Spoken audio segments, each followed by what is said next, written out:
Hi, everybody. This is Mrs. Wicks with Wonder Read Aloud number 20. We are in Jack Will's point of view, and the name of these two chapters we're going to read are Switching Tables and Why I Didn't Sit with August the First Day of School.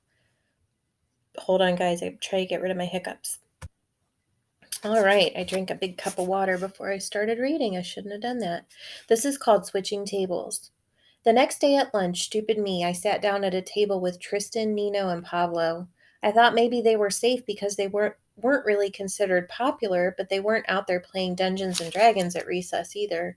They were sort of in-betweeners.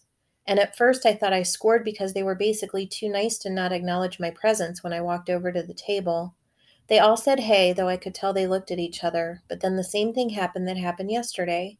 Our lunch table was called, they got their food, and then they headed toward a new table on the other side of the cafeteria. Unfortunately, Mrs. G, who was the lunch teacher that day, saw what happened and chased after them. "That's not allowed, boys," she scolded them loudly. "This is not that kind of school. You get right back to your table." Oh, great, like that was going to help. Before they could be forced to sit back down at the table, I got up with my tray and walked away really fast. I could hear Mrs. G calling my name, but I pretended not to hear her and just kept walking to the other side of the cafeteria behind the lunch counter. "Sit with us, Jack." It was Summer. She and August were sitting at their table and they were both waving me over. This next chapter is called Why I Didn't Sit with August on the First Day of School. Okay, I'm a total hypocrite, I know. That very first day of school, I remember seeing August in the cafeteria. Everybody was looking at him, talking about him. Back then, no one was used to his face or even that he knew that he was coming to Beecher, so it was a total shocker for a lot of people to see him there on that first day of school. Most kids were even afraid to go near him.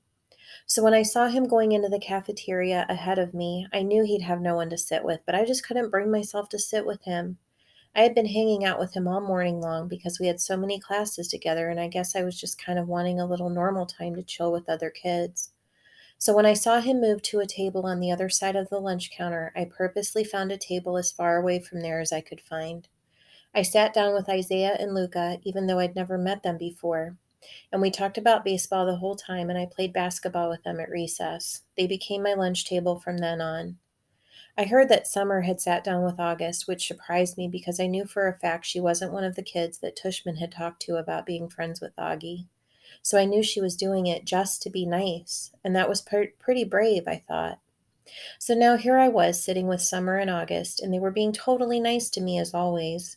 I filled them in about everything Charlotte had told me except for the whole big part about my having snapped under the pressure of being Augie's friend, or the part about Julian's mom saying that Augie had special needs, or the part about the school board.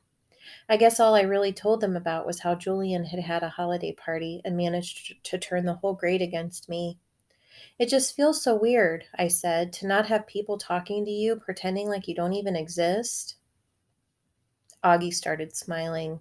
"Ya think?" he said sarcastically. "Welcome to my world." Next chapter is called Sides.